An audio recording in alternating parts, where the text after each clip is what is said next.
Hello! Mapagpalang araw po sa inyong lahat mga kaibigan. Tayo ay pupunta ngayon sa ating palayan dahil tayo ay magha-harvest na ng palay. So ayan ang ating sasakyan ng palay. So ayan guys, dito natin isasaka yung palay dito. Yan o, dyan, sa tangki na yan. So ayan guys, pupunta na ako sa palayan.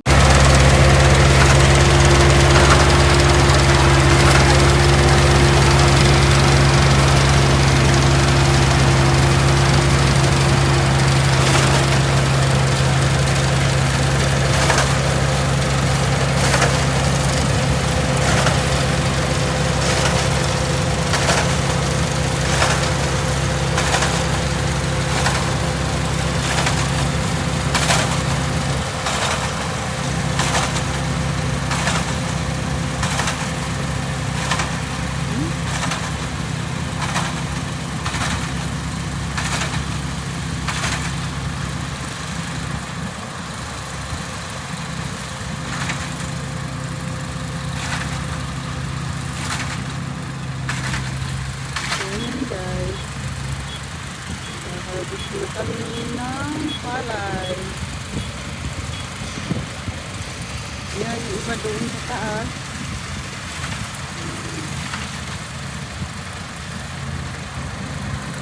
Ayan siya.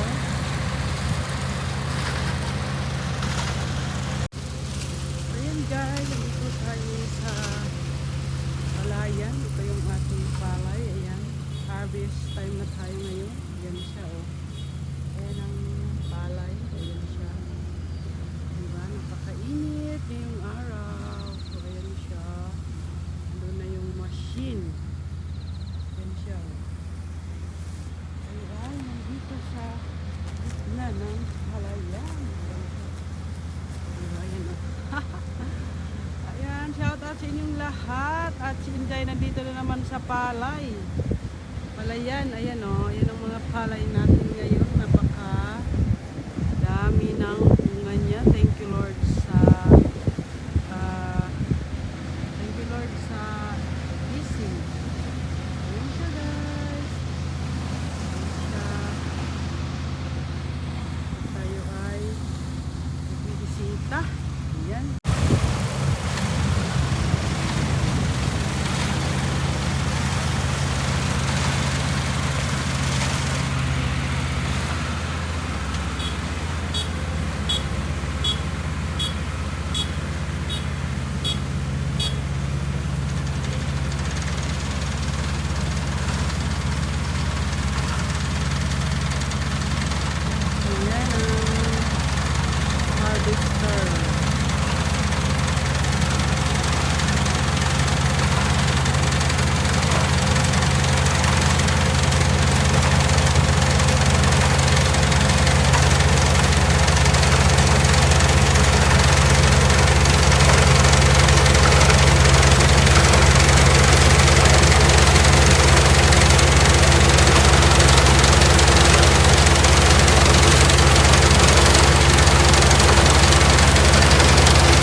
dadarayan dun sa tangki. So, idadalhin ko na siya doon para dry na. Pag napuna na yung tangki, saka namin siya idadry. So, ayun siya. Kapag wala ako, mag-harvest naman siya ulit. So, ayan guys, pupunta na tayo sa tangki. So, sa bahay. So, ahaposin ko na po. Ayan, naman siya. So, yan guys, nadala ko na dito yung palay na hinarvest namin. So, ayan guys, ipapakita ko sa inyo kung paano ko ito ilalagay sa tangki na pag dadarayan ng palay. So, dito ko siya ilalagay. So, kailangan bubuksan natin to. Tapos, i-on muna natin tong saglita. Iusog natin sa paganyan. Tapos, i-on muna natin tong machine. So, dito siya dadaan. Dito siya sa tubo na to. Papunta dito sa sa loob niya, no? Diyan siya babagsak dyan. Tapos, guys, i-on ko tong dito, bubuksan ko siya dito. Ito open. Lilagyan ko na siya ng English kasi puro ito kanji. Ayan, Japanese na sulat. So, naglagay ng sulat. Ito open, air, dry, tank, stop. So, ito ang gagawin natin. I-open natin. Ayan. So, ayan siya. So, ngayon guys, ito naman ang i-open ko dito. Ito naman i-open ko siya dito. I-on.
Pag nag-dry na siya magdama, pwede mo na siyang ipagiling.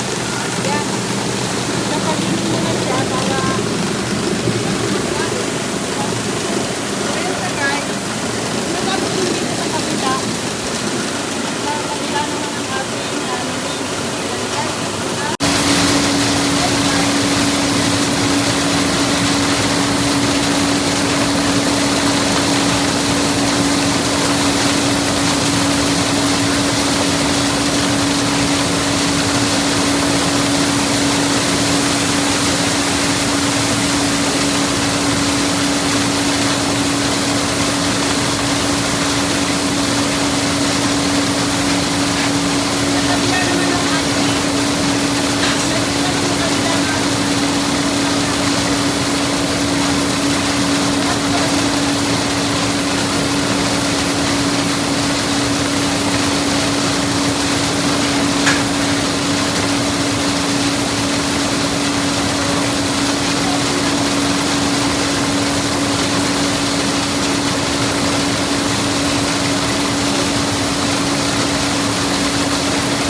So yan guys, tapos na yung isang hakot ko. So ayan na po siya lahat.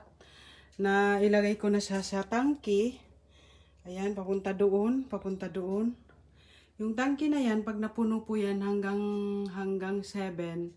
So saka po siya idadry. So idadry po siya mamayang gabi, magdamag po yan. So hanggang umaga yata ng alas 8 bukas. So ayan, pwede mo na siyang ipagiling pag na-dry na po siya. Ito po yung pagdadryan, oh, ito po siya. Yan. So i-on lang yung ano diyan sa ano na yan banda. Tapos pag natapos na po yan na na-dry, ililipat po siya dito sa pinakamalaking tangke. Ayan po siya, oh, napakataas po niyan. Yan siya, oh. Yan. Tapos pag magpapagiling ka po, dito siya lalabas, oh. Dito sa ano na to diyan, oh, dito. May kiluhan na dito sa baba, kaya yan. So ito po yung mga natirang hinarvest namin last year. So ayan po siya, nagtira kami. Ayan po siya. 3 sako. Yung iba pinagiling na namin. So ayan siya guys. So ayan. Bago matapos ang ating video, sa mga hindi pa po nakakapag-subscribe sa aking YouTube channel, please subscribe at pakihit na rin ang bell button para lagi po kayong updated sa aking mga upload na video. Thank you for watching. God bless. Bye-bye.